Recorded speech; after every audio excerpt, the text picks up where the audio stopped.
গৌর গোবিন্দের ভূমিকায় নামতে চায়, দেশের 18 কোটি মুসলমান শাহজালালের ভূমিকায় নামবে।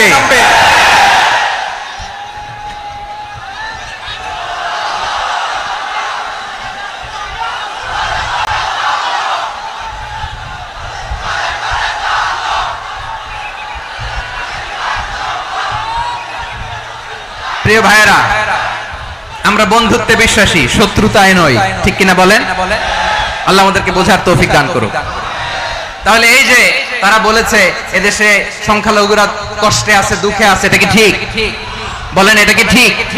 না, তারা ডিস ইনফরমেশন শেয়ার করেছে, এটা ঠিক নয়। আমার প্রতিবেশী বন্ধু রাষ্ট্রকে বলবো, আপনারা এটা করবেন না, এটা করবেন না। আমরা শান্তিতে আছি, আপনারাও শান্তিতে থাকেন, আমাদেরকেও শান্তিতে থাকতে দেন। এই যে চিটাগাংয়ের অ্যাডভোকেট আলিফ হত্যাকাণ্ডে গোটা বাংলাদেশ আমরা ধৈর্যের পরাকাষ্ঠা দেখিয়েছে, চিল্লায় বলেন ঠিক কিনা? আমাদের নেতা আমাদেরকে ডেকে